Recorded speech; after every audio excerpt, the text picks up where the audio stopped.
semuanya, balik lagi di Nalar Gen Z.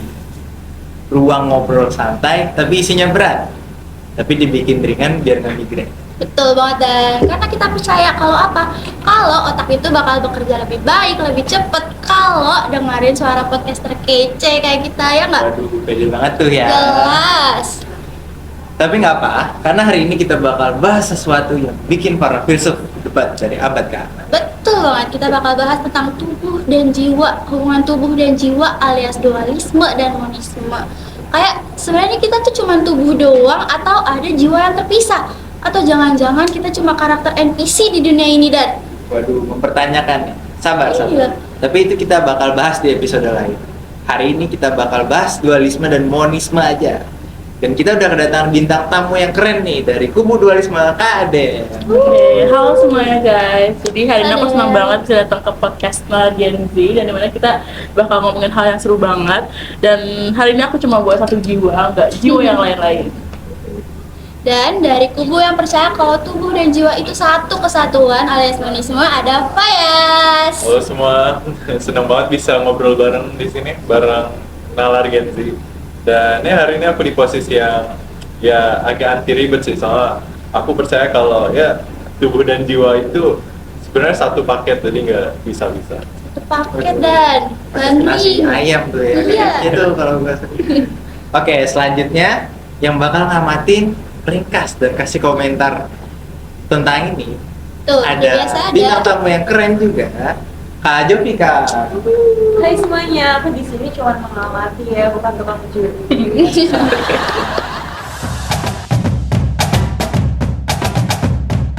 Oke, kita mulai dari Kak Adel dulu nih. Boleh nggak sih jelasin apa itu dualisme? Oke, kalau saya singkatnya aja ya, dualisme itu kan pandangan yang dimana membahas tentang tubuh dan juga jiwa ya. Dan di dualisme itu, tubuh sama jiwa itu dua hal yang berbeda. Jadi kalau tubuh yang materi gitu bisa disentuh, tapi sedangkan kalau misalkan jiwa, yaitu dia non fisik yang dimana nggak bisa disentuh. Dan jiwa itu termasuk ke pikiran juga kesadaran. Nah, kayak pemikirannya Descartes kan ini dualisme, yang dimana dia tuh pernah kayak ngekutip satu kalimat atau kayak bilang gitu, kayak aku berpikir maka aku ada gitu. Oh, jadi kalau misalnya saya makan, terus saya bahagia, itu termasuk, Del? Itu lebih ke kebutuhan dasar sih. Tapi dualisme tuh kayak percaya bahwa kesadaran tuh nggak bisa dijelasin kayak dari otak doang atau kayak dari sains doang gitu, dari ilmu biologis. Tapi juga ada sesuatu yang kompleks lah atau lebih gitu. Apa sih itu yang kompleks itu? Yang lebih itu apa itu? Oke, kalau yang lebih tuh kayak maksudnya kayak ada aspek yang dimana diri kita tuh kayak nggak bisa ditangkap oleh ilmu sains, seperti aku tadi bilang kayak ilmu biologis tuh kayak susah gitu karena kan manusia tuh kompleks kan.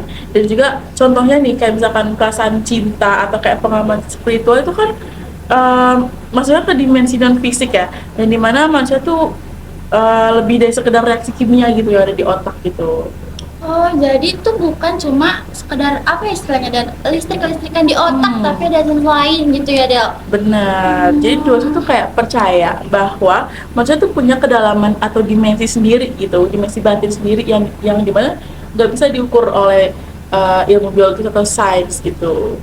Ya, Bagus ya. Ternyata menarik ya nih pemikiran Betul. dualisme ini. betul. Mungkin setiap pemikiran tuh pasti ada pertentangan nih, pro kontra Betul, gitu nih. Aduh. betul. Ini mulai Masuk oke, gitu. ini Masuk. langsung aja monisme ya. Monisme. Bang Fayas sikat.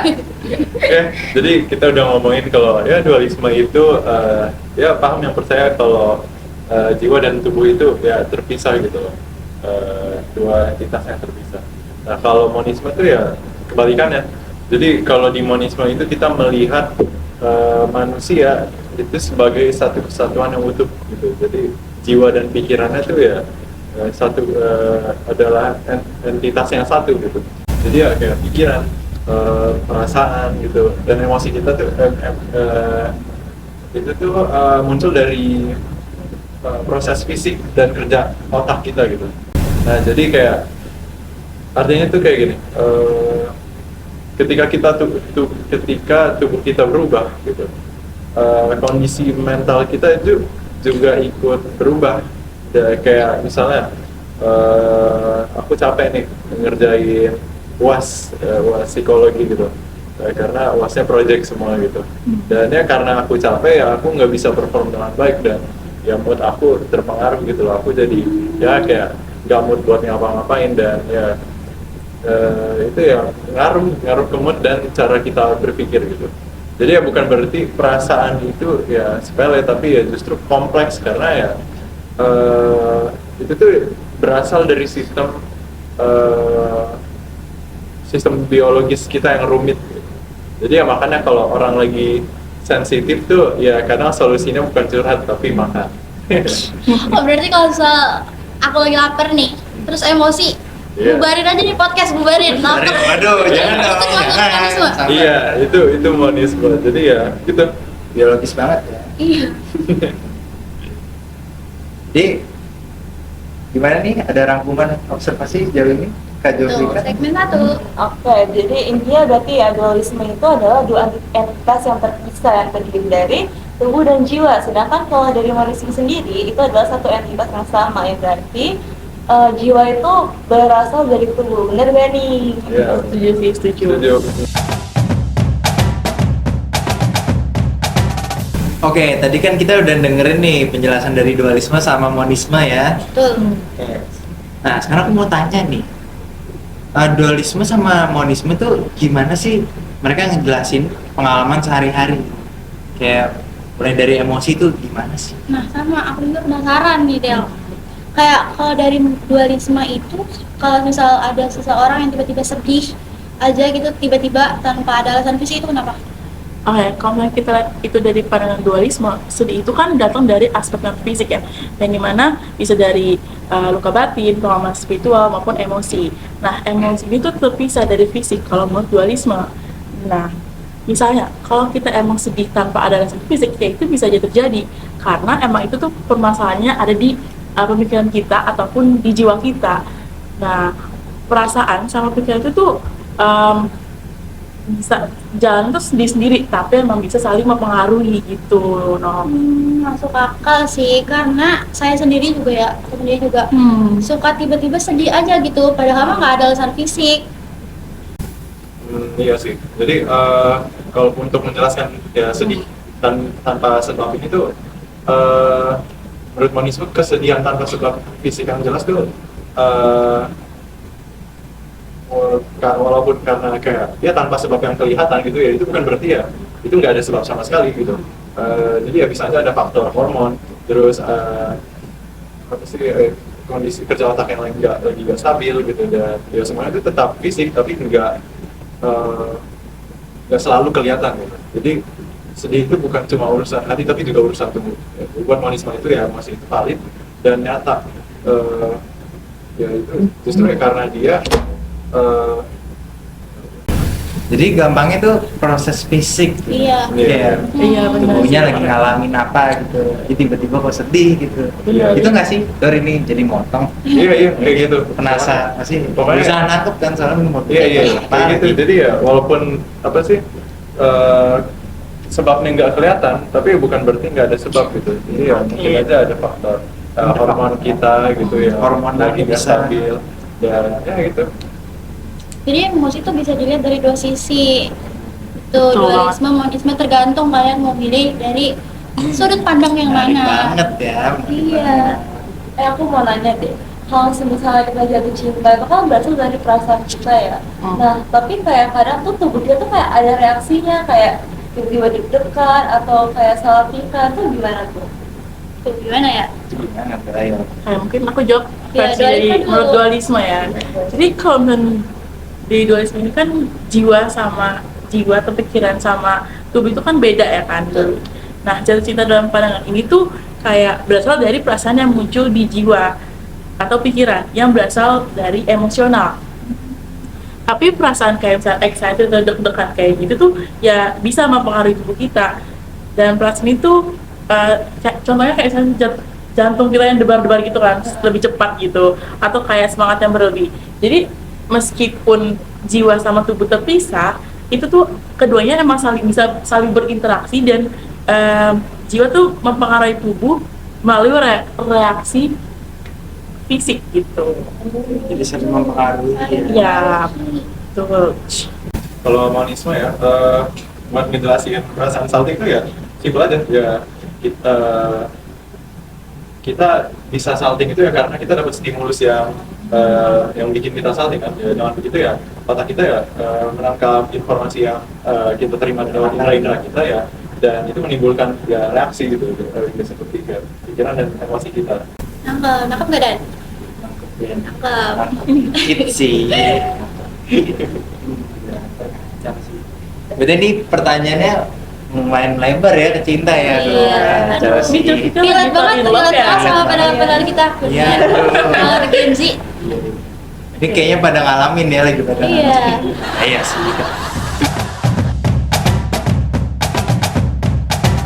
Nah, ada satu hal yang bikin aku penasaran lagi nih. Tapi yang ini pasti bakal bikin rame kolom komentar. Aduh, bikin viral ya. Bikin viral lah, Aduh, jelas. bahaya.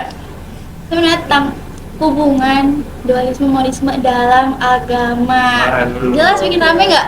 Bikin rame komentar kan nih. Oke. Teman-teman Nalar Gen Z yang bisa mau share pengetahuan boleh banget ramein kolom komentar, tapi jangan dibikin panas. Nanti langsung ada yang komen nih, Bang, jangan bawa-bawa agama Aduh, gitu. baca udah Bahaya sih. gimana tuh? Tapi emang betul sih, karena setiap agama itu punya cara pandang tersendiri Iya, kan, betul, tentang kan? jiwa dan tubuh. Tuh. Jadi bukan untuk diperdebatkan terus ya. Ini kan biar kita nambah wawasan aja gitu. Sama kan kita pengen tahu juga. Iya. Oke, kita mulai dulu deh dari gimana tuh deh?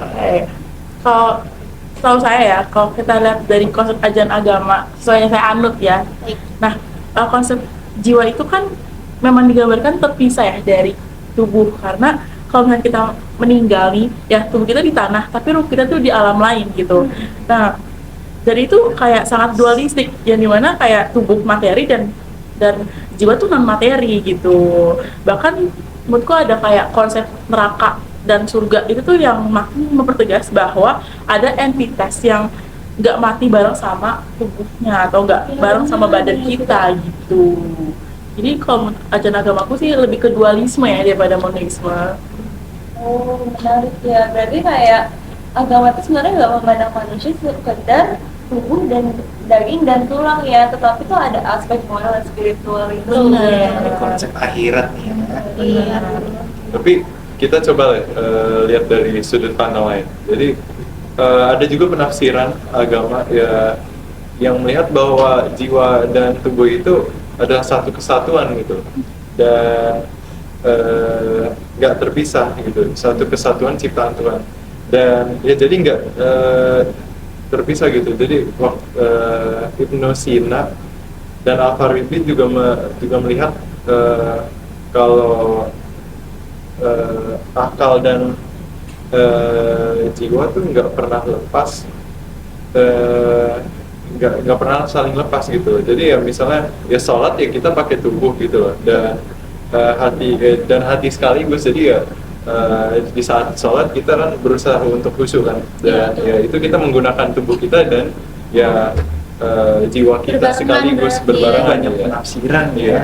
Oke, bentar. Tapi kan kalau kita lihat nih tubuh dan jiwa itu satu, ya tapi itu konsep ada konsep surga dan neraka tuh untuk apa, dan kalau kita dari ajaran agama itu kan kebanyakan emang tubuh sama jiwa itu terpisah ya kan, dan kalau dengan kesatuan itu kayak jadinya gimana gitu, bubar terus kayak jadi kayak OS Windows yang crash gitu. Enggak, jadi kesatuan itu berakhir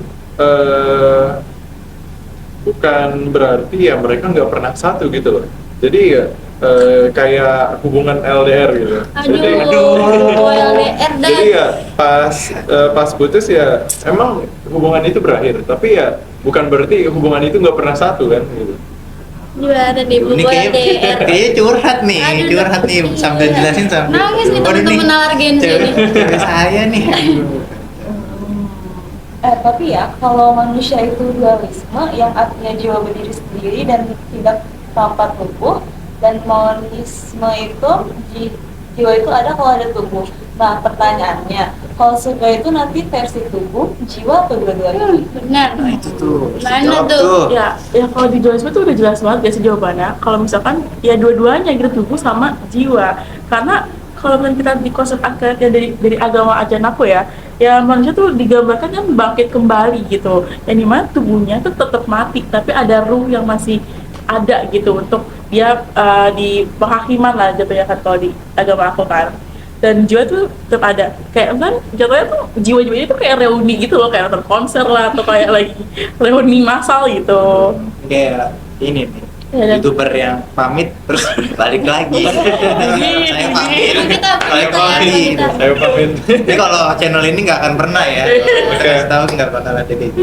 Jadi kalau dari pandangan monisme ya, jadi dibangkitkan kembali itu tuh bukan berarti ada dua substansi gitu. Jadi ya maksudnya dari dibangkitkan kembali itu ya bisa diartikan sebagai ya tubuh yang direkonstruksi kembali oleh Tuhan gitu loh. Jadi tubuh itu ya direkonstruksi ya bersama kesadarannya gitu dalam tubuh tersebut. Jadi ya gitu. Iya pas Ya. bang itu bisa nangkep lagi. Bang. Tentang apa? Lanjut sorry. Ya kalau misalnya kesadaran ini cuma ada saat tubuhnya ada, tapi kalau misalnya nanti tubuhnya mati berarti kesadarannya nggak ada dong. Terus ruh itu apa gitu maksudku? Dan ruh itu bagian esensial dari kehidupan, tapi bukan berarti entitas terpisah gitu. Jadi ya bisa dipahami, ruh itu bisa dipahami sebagai energi yang energi kehidupan yang bermakna gitu loh, dan melekat pada tubuh kita gitu. Waduh. Dan Bagus sih, bagus. makin Tapi berdaging. iya. Makin berdaging pembahasannya dan Nggak sih. Cuman yang mau aku tanyain nih, kalau tubuh sama jiwa itu satu, kenapa manusia bisa punya konflik batin? nah, iya bener banget. Kayak misalnya aku nih mau diet, sekarang mau diet nih, tapi tangan tetap ngambil gorengan. Nah itu Beda kenapa ya? tuh? Beda. Atau pas lagi tidur, oh aku besok mau jogging besok. Nggak jadi. Bangunnya tiba-tiba ya. tubuhnya masih di ini, masih di kasur, tapi Iya. raganya lagi lari. Mimpi ya ternyata mimpi. Mimpi nyata. Kenapa tuh? Boleh jawab? Ya itu sih bisa dijelaskan ya karena dinamika biologis dan psikologis kita gitu. Jadi ya bukan itu, dan itu bukan bukti kalau dia itu entitas yang terpisah gitu. Jadi kayak bisa kayak otak kita ya, kita pengen sehat gitu loh, tapi ya perut kita pengen bahagia gitu, kita pengen makan semua hal gitu. Yang keinginan masing-masing ya, Iya. otak dan perut. Jadi ya itu ya simpelnya ya, dinamika biologis kita dan psikologis. Berarti intinya tuh filsafat itu sebenarnya bukan buat nentuin agama mana yang salah dan yang benar ya, tapi untuk memaknai untuk memahami gimana manusia tuh memaknai keberadaannya. Betul. Satu tuh Benar, ya benar. teman-teman Gen Z. syarat. Dicatat tuh, dicatat. Ntar malah ribut lagi di kolom Iya. komentar. Tapi bang. Oke, karena pada akhirnya tuh tim bahasan nih, tim jiwa dan raga tuh terpisah. Atau tim manusia paket lengkap, yang penting kamu tetap manusia. Iya, Yang gak betul. ghosting orang. Oke guys, karena kita udah di akhir nih pembahasan, gak terasa ya? Akhir banget Nggak ya. terasa, dan semoga teman-teman Gen Z makin paham atau malah makin bingung nih. Harus makin Mikir paham dah. ya. Harus makin paham. Ya. Yang penting apa, Dan? Mending ikut mikir. Nah, hari ini kita belajar bahwa memahami tubuh dan jiwa itu penting. Entah kamu tim dualis, monis, atau tim yang penting makan dulu, itu Penting semuanya makan sah. dulu deh. Sah ya, Dan? Kepala pusing mikir, mulut pengen nyeping tapi Aduh. perut pengen makan nih. Iya. Enak. Itu Betul energi banget. ya. Yang penting tuh kita sadar konsepnya tuh manusia tuh sekompleks itu guys. Iya. Oh my gosh. Dan ya nggak ada pandangan yang benar-benar final. Benar ya, diskusinya kita berjalan ya. Tuh. Ini masih debatable banget ya. Tuh, masih banyak pertanyaan-pertanyaan nih. Ya, nggak akan selesai gitu kalau dipikir. Iya, ada Oke, panjang terakhir- nih, bakal panjang ya. Terakhir nih makanya langsung tutup dong. Terima kasih buat filsuf muda Kak Ades Yes. sama Bang Payas. Bang Payas. Terus terima kasih juga buat yang udah observasi Tuh, seperti sama biasa orang semua ada. ini, Kak Jovika. Sama thanks juga buat moderatornya dong. Oh iya, Masa terima nggak kasih diri dikasih? sendiri, Terima benar. kasih. Sama terakhir jangan lupa terima kasih ke pendengar setia kita Nalar Gen Z. Sampai jumpa di episode selanjutnya di Nalar Gen Z. Tempat kita mikir tapi tetap santai. Dadah.